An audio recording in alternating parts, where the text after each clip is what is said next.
I've gone back and forth in my mind about whether I want to share this story or not. I've thought about it for a long time because for a lot of people who know me, who know where I grew up in New York City, even if you don't know me, but if you're from the neighborhood I grew up in, there's a good chance that you're gonna know who I'm talking about. But I'm gonna go ahead and share it because I think that there's a bigger point here that might help somebody. Now, Nas has a line in one of his songs that he says, the hood is haunted by souls that thought that time stood still, right? And every time I go back to my own neighborhood, I literally see that play out in real life. I see a lot of the same guys that I grew up with, that I used to play basketball with, smoke weed with, have rap ciphers with, still doing the same thing, still hugging the block, still wearing the same clothes we wore in the 90s, the whole thing, same music and everything. And it just trips me out because there's so much more out there to life. And there's nothing wrong with my neighborhood. There's nothing wrong with still being there. I'm talking about a state of mind, right? A state of mind where people think like this is all that life has to offer. So the story that I was unsure if I was going to share, but I'm going to talk about right now is, one night my cousin and I were walking down the block, one of the blocks in our neighborhood. And there was this, we seen this girl from afar, and, Shorty was bad. She was good looking, and she was talking to what looked like a child, right?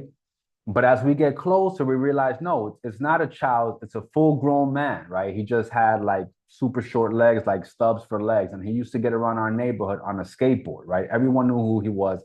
Super cool guy, right? I don't know him personally, but I knew him from around the way. And so, a lot of us used to think like, bro, like, how did he even get, Shorty in the first place? But the crazy thing was, as we're approaching, they're like in a full blown argument, and she's screaming at him, and she's saying, I told you we can get out of here. We can go to Florida, we can go wherever, we can move. And he says to her something that to this day I still can't get out of my mind. I still can't understand. He said to her, no, this is my life. The block, the dudes, like, this is my life. Like he was, screaming emphatically. And I was thinking to myself, bro, like, no, this is not life. You know what I'm saying? This is not life. And especially when you think about, like, no shade, but a dude in his condition who's with a regular sized woman, a beautiful woman. I don't know her personally, but he's saying to her, like, nah, we can't get out of here because this environment, my boys, the block, like, bro, it's crazy. I see so many dudes. Like I said, I go back to my neighborhood. I see a lot of the same dudes wearing the same, sagging their same pants the way we did in 1993, wearing the same do-rags, just up to the same thing. And I'm like, yo, there's life out here. There's abundance. There's so much that God has for you. And a lot of dudes stay stuck in environments simply because they want to hug the block because they cannot see past their own environment, and I almost got caught up in that cycle. I don't say it as a form of judgment. I remember when I was younger and I would hang out in the corner and we played dominoes and we hang out, we had a good time. I thought that was it. You know what I mean? And so I started to travel and start until I went to Miami, until I went to different cities, and I started to see like, yo, there's a lot out there. And I started to want more for my life.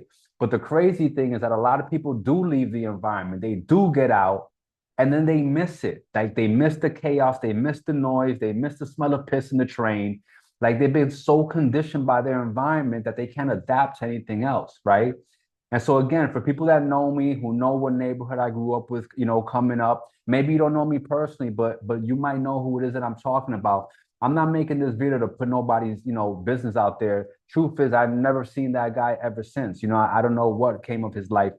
But the point is that I see a lot of guys who can achieve so much, but they have this mentality that just keeps them stuck. They still want to hug the block. They still want to hang with their boys. They still want to do the exact same thing day after day.